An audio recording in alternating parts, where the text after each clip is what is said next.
यथार्थ है।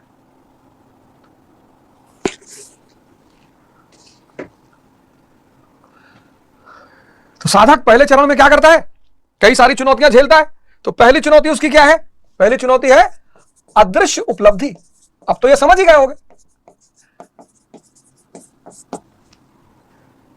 आईएएस के ऑफिस में जाते हो, मंत्री के ऑफिस में जाते हो तो उसकी उपलब्धि दिखाई पड़ती है, लेकिन गुरु महाराज को दिखाई नहीं पड़ता। अदृश्य उपलब्धि, अध्यात्म के क्षेत्र की पहली विशेषता अदृश्य उपलब्धि। दूसरी चुनौती मैं और अपनों का जाल।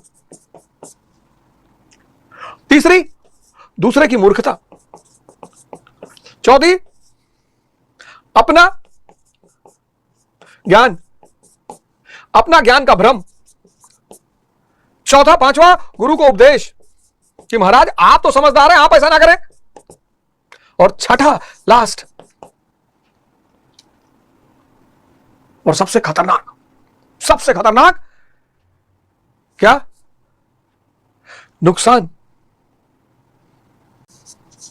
घाटा दिखाना, हानि दिखाना, हानि, विनाश दिखाना कि सब कुछ खत्म हो जाएगा। ये माधव सब कुछ खत्म हो जाएगा। तो क्या खत्म हो जाएगा?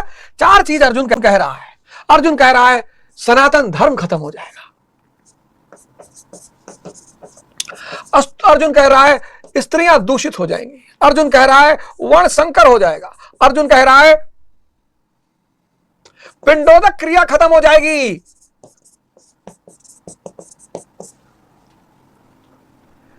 चार श्लोक में अभी आपको यही सब समझाऊंगा। यह बहुत बड़ा रहस्य है, बहुत बड़ा, बहुत। ये चार श्लोक 40वां, 41, 42, 43, इन चारों श्लोक में मैं आपको यही समझाऊंगा अर्जुन क्या कह रहा है, कैसे कन्विंस करने की कोशिश कर रहा है कृष्ण को कि अरे, लेकिन जिस आदमी का तीसरा नेत्र खुला हुआ है, जो सब देख रहा है, पूरा पाषाण काल, पैलियोलिथिक एज, आदमी पहाड़ों में रहता था। मध्य पाषाण काल, आदमी ने रॉक शेल्टर्स बनाए, रॉक शेल्टर्स, भीमबेटक जाओगे। नव पाषाण काल, आदमी ने झोपड़ियां बनाई। और आज आदमी कहां पहुंच गया? आर्टिफिशियल इंटेलिजेंस पे। ये पहाड़ों में भटकने वाला, इसलिए इतिहास पढ़ना बहुत जरूरी है। पहाड़ों में भटकने वाला, शिकार और संग्रह करने वाला, पत्थर के हथियारों का इस्तेमाल करने वाला, कच्चा भोजन करने वाला, आज आर्टिफिशियल इंटेलिजेंस। ये समाज, ये परिवार, ये समाज, ये राज्य, ये संस्थाएं, ये कुछ भी भगवान ने नहीं बनाया है। इसमें से किसी का निर्माण भगवान ने नहीं किया है। इन सब का निर्माण मानव ने किया है। किसके लिए? व्यवस्था को बनाने के लिए। नहीं तो मत्स्य राज्य हो जाएगा, अराजकता फैल जाएगी, ताकतवर आदमी कमजोर को जीने ही नहीं देगा। यह सब भगवान ने नहीं बनाया। अगर भगवान ने बनाया होता तो पाषाण काल में मनुष्य सीधे उतरता और राज्य बना होता और स्टेट होता। ये सब भगवान ने नहीं, भगवान को जरूरत ही नहीं। क्यों बनाएगा? क्यों बनाएगा भगवान भैया? और अगर भगवान ने मानव को बनाया, मानव ही भगवान है। हर जर्रे में तू शान से जलवानुमा है। हर जर्रे में तू शान से जलवानुमा है। अक्ल को पता ही नहीं चलता तू क्या है और कौन है। नुसरत फतेह अली खान की गजल है, तुम एक गोरख धंधा हो। हर जर्रे में तू शान से एक जलवानुमा है। हैरान है ये अक्ल कि तू क्या है और कौन है।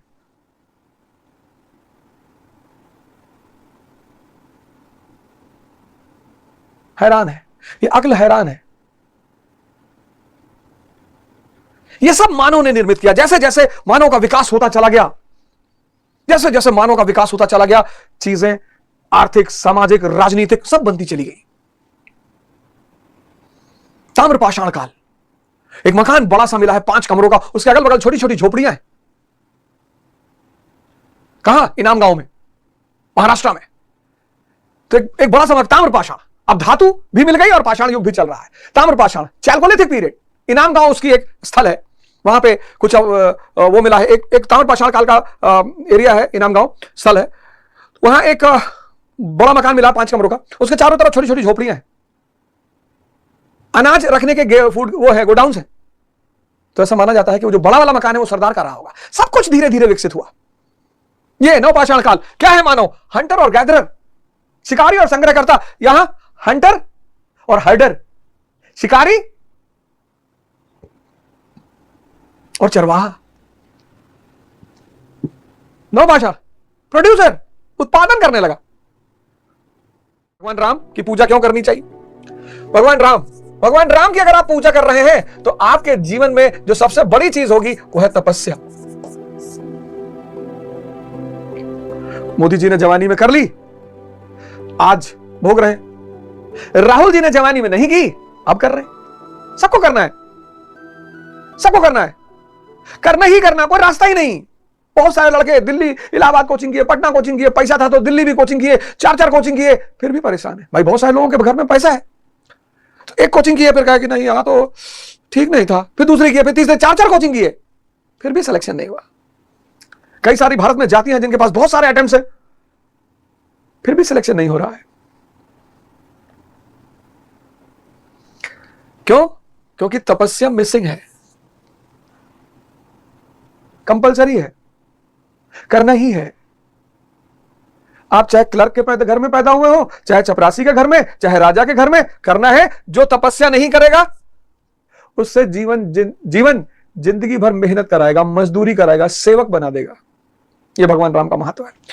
भगवान कृष्ण कि कुछ भी बन जाओ, डॉक्टर, इंजीनियर, आईएएस, पीसीएस, मंत्री, प्रधानमंत्री, कुछ भी, लीला करो। बहुत सीरियस होने की जरूरत नहीं है, बहुत सीरियस होने की जरूरत नहीं है। यह है धर्म। तुमने धर्म को मान लिया इच्छा पूर्ति का माध्यम। शिरडी वाले के बाबा के यहां चले जाओ, हर इच्छा पूरी हो जाती है। काशी विश्वनाथ चले जाओ, हर इच्छा पूरी हो जाती है। वैष्णो देवी चले जाओ, हर इच्छा पूरी हो जाती है। धर्म इच्छाओं का ही तो विरोध कर रहा है, और तुम किस लिए जा रहे हो? इच्छा पूर्ति के लिए। भगवान से तुम मांगने जा रहे हो क्या? भगवान से तुम भगवान को नहीं मांग रहे हो, तुम भगवान से क्या मांग रहे हो? पत्नी मांग रहे हो, पति मांग रहे हो, कार मांग रहे हो, पैसा मांग रहे हो, एटसेट्रा एटसेट्रा एटसेट्रा। तुम्हारे लिए भगवान कीमती नहीं है। अरे मंदिर जाओ तो भगवान को ही मांग लो, मस्जिद जाओ तो अल्लाह को ही मांग लो ना। तुम करो, आपकी भी जरूरत नहीं है। इसमें कुछ दिलवा दो तो तुम्हारी महिमा गाएं कि अरे भैया वैष्णो देवी गए थे, और बताएं कि भैया वैष्णो देवी गए और 4 शादी हमारा टूट चुका था। वैष्णो देवी गए और पता नहीं क्या हुआ, उतरते नीचे शादी हो गया।